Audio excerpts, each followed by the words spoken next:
The silence in the room was deafening. It wasn't just the absence of sound, it was the absence of him. His chair, usually occupied by his lanky frame, sat empty, a stark reminder of the void left by his departure. We hadn't spoken in months, a rift growing wider with each passing day. This wasn't a physical absence, not in the traditional sense.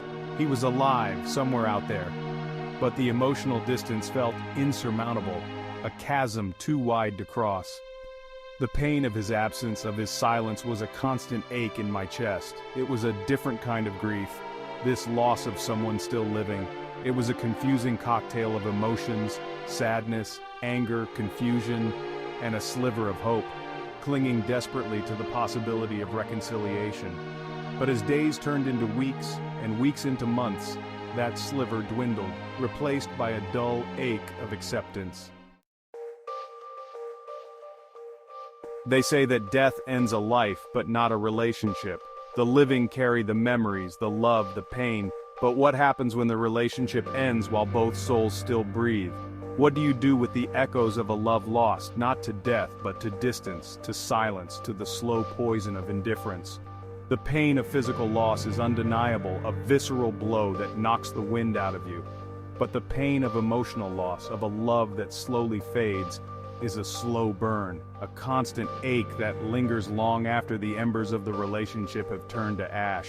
It's the ghost of their laughter in a quiet room, the phantom scent of their cologne on a crowded street, the way your heart still skips a beat when you see their name flicker across your phone screen, only to be met with the crushing realization that it's not them. It could never be them again.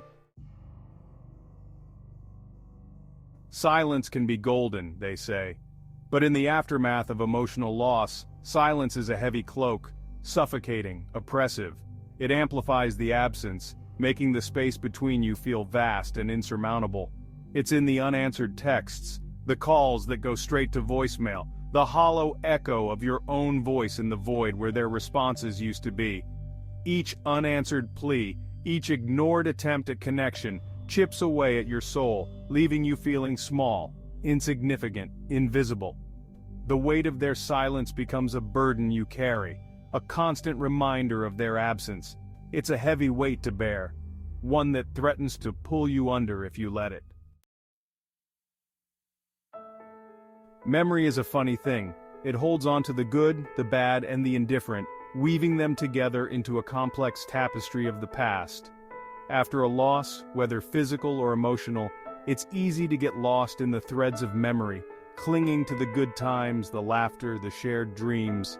We replay those moments in our minds, seeking solace in their familiarity, trying to outrun the pain of the present. But dwelling solely on the past can keep us tethered to the pain, preventing us from moving forward. The key is to find a balance, to acknowledge the pain of the loss, while cherishing the memories without letting them define our present or dictate our future. Acceptance. It's a word that gets thrown around a lot in the face of loss, but it's often easier said than done. How do you accept the unacceptable? How do you make peace with a loss that feels so deeply unfair, so profoundly wrong? Acceptance isn't about forgetting or dismissing the pain. It's about acknowledging the loss, allowing yourself to grieve, and then slowly, gradually beginning to let go.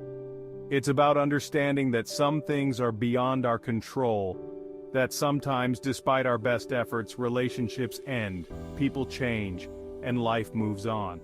It's a process, not a destination. There will be good days and bad days, moments of clarity and waves of grief. But with each passing day, the pain will lessen, the edges will soften, and acceptance will begin to take root.